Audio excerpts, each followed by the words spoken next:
Good morning, guys, on this chilly day, chilly English day. Look at the trees or bushes. It is 10 o'clock and it is around 0 degrees of Celsius here in the UK, or at least where I am. So I'm sitting in the Mazda CX5. I've already removed the valve cover from it because the owner brought it to me with oil pressure issues, and he mentioned and he told me that the oil strainer was already replaced. So let's have a belief that they done the job properly. And usually what happens, even though you replace the oil strainer, it still may not get rid of the oil pressure issues because it all is starting from the tops, from underneath the valve cover. So the washers, the injector washers gets worn. It dilutes the engine oil with fuel. Oil build or oil sludge builds up inside the valve cover, blocking the oil passages. Then that gets down to the oil pan, becomes solid and blocks the oil strainer. So basically what they've done, if they did it properly, they fixed one side of the issue, but they didn't fix where it came from. And I'll show you in a second, on a minute, like how it is looking like from underneath the valve cover. It's not that bad, but it needs cleaning. So to sum up, I'm going to do that. I'm going to, even though if it's not that bad, I'll still remove the camshaft and clean it properly underneath the camshaft. So that's what I call top end cleaning. Then because the car was brought to me on a tow truck, and I noticed when the driver of the tow truck reversed from the trailer, it was smoking from the exhaust, so it consumes oil, and the owner also mentioned it as well. So it can be from the valve stem seals, piston rings or turbo, or maybe from other things as well. But I want to check for the valve stem seal leaks as well. I may be able to check it, may not. I'll explain how I want to check it. So there are two things in my mind how to check for the valve stems leak. With the cylinder leak down test, obviously if you do the cylinder leak down test, you won't notice if the valve stems are leaking or not, because the piston is at the top dead center. Any piston you are doing the test on, it should be at the top dead center. But what I want to do, I pressurize the cylinder with air, and then I'll turn the crank. I know that air will escape through the exhaust side or in the intake side on the manifolds as well. But what I'm curious, when I have the valve cover removed, and in my theory, if the seal is leaking, the valve stem seal is leaking, and you pressurize it with air, you should see or hear a hissing noise, or see if there is oil or any fluid or liquid up on the valve stem seal walls. You should see that bubbling or something. You should notice that there is a leak. So from then I will know if it is leaking. Or the second option, which will be maybe a bit more difficult, I will remove the camshaft and then use some kind of cylinder and put it over the valve spring and the valve stem seals and try to pull vacuum on it. And if it holds the vacuum, it's okay. If it doesn't, then it means that it is leaking. So I will do these two tests and see from the results what I will notice or what I will get. But also can be piston rings and turbo, so it will be really difficult to check. Anyway, so the plan for today, for this car, for this Mazda, is to remove the camshafts, clean them properly, clean the cylinder head properly, do the tests, and then probably start to putting the car back together. So yeah, that is the plan, and without further ado, let me get it done as soon as possible, because it's quite freezing outside, so I don't really want to be too long, more than necessary. So yeah, wish me good luck, please. So a quick recap on the things, how they look like. So valve cover removed, and as you can see, it is bad, but it is not the worst one. It is, I would say, very good one from the beds I've seen so far. It's around the second injectors, which is like critical, like the condition of the buildup is critical. But around, if you see the edges, it's not that carbony, some there, but around the perimeter everywhere it looks fine. Anyways, I'll remove the oil shower, the journals, camshafts, rocker arms, tappets, check the condition of them, and replace them if needs replacing, clean the injector holes, and clean the cylinder head from the buildup, and obviously then check for the valve stem seals if they are leaking or not. Okay, the camshafts, rocker arms and tappets are removed, and now let me explain about the valve stem seals.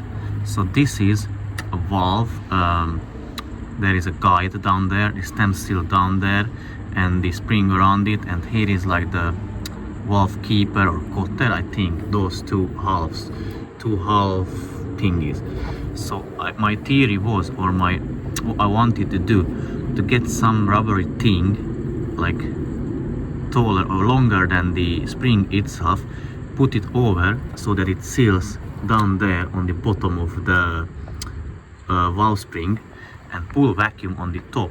And if it holds the vacuum, it is okay, meaning the seal is not leaking. And if it is not holding the vacuum, meaning the seal is leaking, I still need to figure it out if I can get something like that, because as you can see, this bridge, or like this bridge thing, it's quite close to the valve spring, so I'm not sure if I will be able to get something over the spring. So I don't know if I can test it that way. And my other option is to get but to bring out the leak down tester, obviously clean everything, put the parts back together, bring out the leak down tester and check every single cylinder, and keep turning it by the crankshaft and see if I can see it bubbling or something, like if I can notice any leak. So yeah, it will be quite difficult to test it. I got no idea if I will be successful on it. And let me show you, or let me tell you something else about the hydraulic lifters. So here are the parts removed. These are already cleaned, the injectors cleaned, the oil shower cleaned, the studs and the brackets, holding brackets for the injectors cleaned. The journals still need to be cleaned, but they are not that dirty. The rocker arms need to be cleaned, they are fine. Basically what you should check, these roller things, if they roll like freely, like, let me try to show you.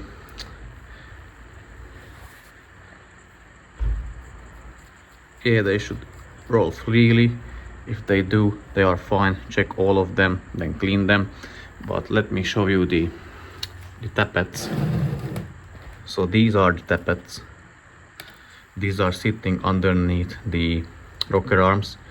And I just commented yesterday on a BMW group because a guy was like, he wasn't sure what to do with them or how they are working, and he said he compressed them in a vise, which you should never do because you can may damage the internals of it. The whole point of these ones, the hydraulic lifters, is to stay stiff, because the guy was worried that they are stiff so that they are not working, and that's why he compressed it. And now obviously he could press it together because he pushed out the oil, but you can clean them from inside, but not that way as he done. How you do it, you enter, like push some kind of pin. I usually do with a 1mm diameter Allen key, so push it down there, and here is another hole. So basically you push it down just very gently, and then you will be able to compress this one, because there is a check valve down there on the bottom. So when you press that Allen key or anything with a 1mm diameter, you're compressing that or pressing on that check ball, and it allows you to compress this plunger here. And you press it more times. I got video, so I'll link that video into the description, and that's how you clean them. And then you need to fill them up with oil or like prime them. And again, they should be like stiff as this one.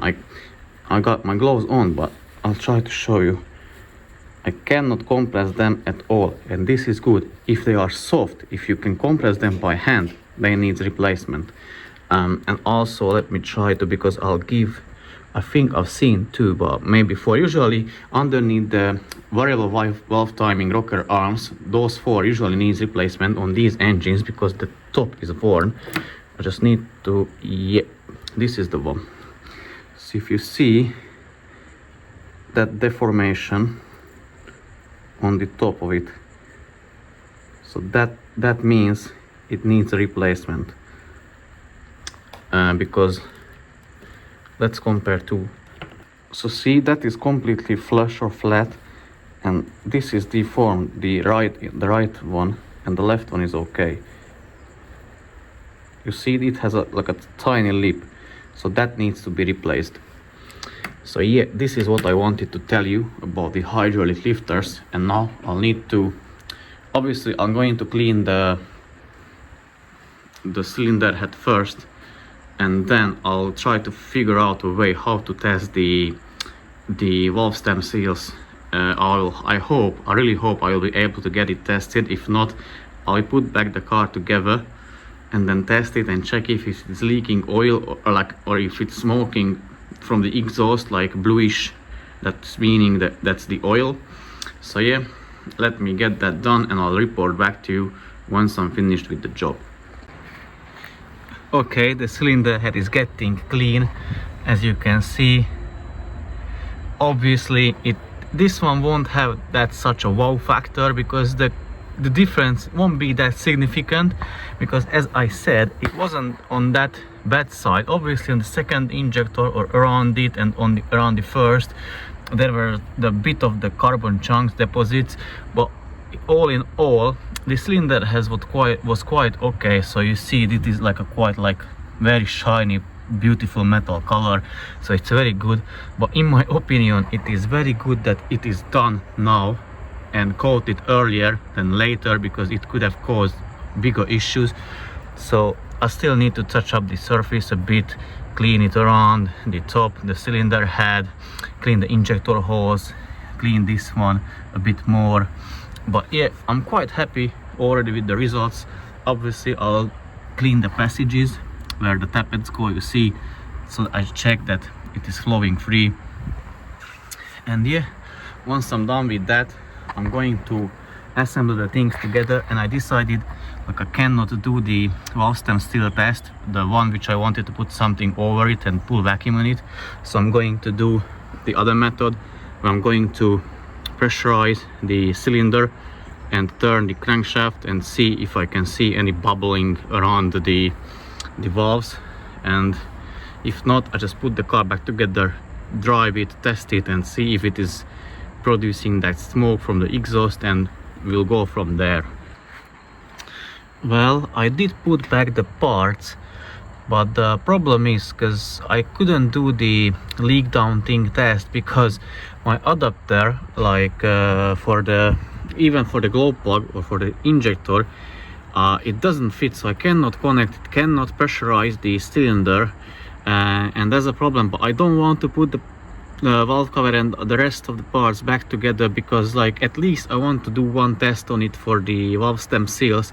So I keep it one more day like this, and then I'm going to get like a rubber hose and air quick couplings and adapters, so that I can pressurize a cylinder, and at least I can see if there will be like any air escaping from underneath or from around the valves or valve stems.